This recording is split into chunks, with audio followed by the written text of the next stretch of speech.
রামিসা রুমাইশা আজকে সাজুগুজু করে রেডি হচ্ছে তাদের ফ্রেন্ডের পার্টিতে যাবে বলে।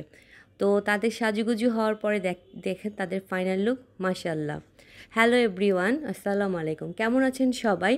আজকে আমরা চারজন যাচ্ছি আমাদের মেয়েদের ফ্রেন্ডের সাদিকার কান ফোরানোর প্রোগ্রাম অ্যাটেন্ড করতে। তো আমরা চলে এসেছি আমাদের প্রোগ্রামের ভেন্যুতে। তো তারা দুজন হেঁটে উঠে যাচ্ছে। আমাদের বাসা থেকে অনেক কাছেই প্রোগ্রাম ছিল, মাত্র 10 মিনিটের পথ। তো এখন আপনারা দেখতে পাচ্ছেন প্রিন্সেসকে আমাদের, তাকে মাশাআল্লাহ অনেক প্রিটি লাগছে। সবাই সাদিকার জন্য দোয়া করবেন। তো ফ্রেন্ডরা মিলে অনেক মজা করছিল। এখানে কিছু গিফটের দেখতে পাচ্ছেন যেগুলো সাদিকার মা সব বাচ্চাদের জন্য রেডি করেছিল। তো the decoration was very good, মানে অনেক সুন্দর ছিল। আর তারপরে তো তারা তাদের পছন্দের ক্যারেক্টার চলে এসেছে, সেগুলোর সাথে মাস্কটের সাথে অনেক মজা করছিল। এখানে কিছু ছবি তুললো।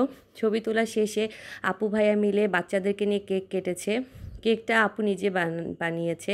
আর এখানে দেখতে পাচ্ছেন অনেক মজাদার কাচ্চি বিরিয়ানি, আর সাথে ছিল বোরহানি, আপনার সালাদ, চিকেন রোস্ট এবং আপুর বানানো কেক আর কফির আইটেমও ছিল। তো এই যে তারা বাসায় এসেই তাদের পাওয়া গিফটগুলো খুলে দেখলো, তারা তো অনেক খুশি হয়েছে আর তারা খুব এনজয় করেছে। এখানে আমি কিছু ছবি অ্যাড করলাম। তো সবাই আমরা সাদিকার জন্য অনেক দোয়া করি, সাদিকা অনেক বড় হোক। আর আপু ভাইয়া সাদিকা সবার জন্য রইল আমাদের শুভকামনা, এবং সবাইকে অনেক থ্যাংক ইউ আমাদেরকে ইনভাইট করার জন্য। আমরা অনেক এনজয় করেছি এবং একটি মজাদার সময় স্পেন্ড করেছি। সবাই ভালো থাকবেন, সুস্থ থাকবেন, আমাদের সব বাচ্চাদের জন্য দোয়া করবেন, আমাদের জন্য দোয়া করবেন। আল্লাহ হাফেজ।